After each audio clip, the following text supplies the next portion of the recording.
آپ لوگوں کا دکھ درد سمجھنے کے لیے جہاں پورا ہندوستان پورے ملک بھر سے لوگ یہ الطاف صاحب یہ ہم اپنے خوش قسمتی سمجھتے ہیں کہ آپ جیسا ایک دیانتدار ایماندار کامل آدمی جو ہمیں حیثیت پارلیمنٹ کے ممبر کے یہاں ملا ہے، اور میں آپ کو یقین دلاتا ہوں کہ انشاءاللہ تعالی بھاری اکثریت کے ساتھ ہم یہاں سے آپ کو کامیاب کریں گے۔ کہ یہ سا بناون لوک سبھا ممبر، یہ بناون ایم ایل اے صاحب، پتہ أزِکۍ حالات یم سانٮ۪ن شُرٮ۪ن یم اَسہِ وٕنکٮ۪س حالات بیٚیہِ پٔتمٮ۪ن 4 ؤرین آز چھُ اَکُے حل، سُہ گوٚو جموں کشمیر نیشنل کانفرنس۔ مقصد کے لیے ہم یہاں جمع ہوئے ہیں، یہ کوئی چھپی بات نہیں ہے کہ 7 تاریخ کو امیدوار میدان میں کئی سارے ہوتے ہیں۔ آپ لوگوں نے آج اور 7 کے درمیان جو ہے ان تمام امیدواروں کی باتیں سننی ہے،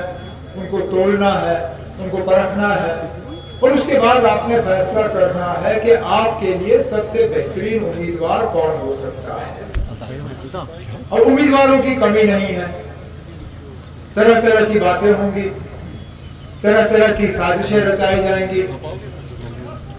لیکن میرا اپنا یہ ماننا ہے کہ اگر آپ تمام امیدواروں کی طرف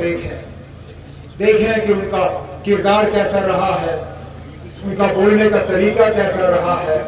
ان کا لوگوں کے ساتھ تال میل بنانے کا کیا طریقہ رہا ہے، ان کے ساتھ کون سی جماعت کھڑی ہے، جماعت کا جو ہے کیا رہا ہے پچھلے دنوں میں، آپ بھی شاید اسی نتیجے پہ آئیں گے جس نتیجے پہ میں آیا ہوں کہ اننت ناگ رجوری پونچھ پارلیمانی حلقہ جو ہے یہ ایک بڑا عجیب حلقہ بن گیا ہے۔ پہلے تو کشمیر کی 3 سیٹیں الگ، جموں کی 2 سیٹیں الگ، لداخ کا 1 سیٹ الگ۔ یہ پہلی مرتبہ ہے کہ ہم اب پارلیمنٹ کا ایک ایسا سیٹ دیکھ رہے ہیں جس کے ووٹر پہاڑ کے دونوں طرف ہیں۔ اب میری نظر ہے، اور آپ دیکھیے امیدوار کون کون ہے میدان میں، کل میں سے کئی سارے جو ہے اپنا نامینیشن فارم جو ہے وہ بھرنے کا کام کریں گے، لیکن اگر آپ سارے مطلب اس ماحول پہ جو ہے آپ نظر رکھیں تو آپ شاید یہ بھی سمجھ جائیں گے کہ ایک واحد ایسے امیدوار ہیں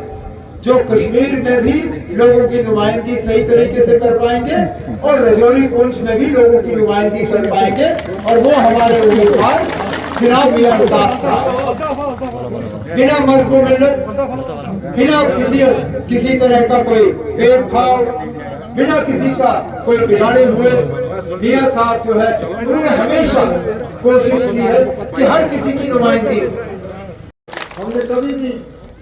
کوئی تشدد کا راستہ کبھی کسی کو نہیں دکھایا، اور ہم آج بھی یہی کہتے ہیں کہ اگر اس ریاست میں نارملیسی لانی ہے، اس کے حالات بہتر کرنے ہیں تو گورنمنٹ آف انڈیا کو ان سارے فیصلوں پر نظر ثانی کرنی پڑے گی۔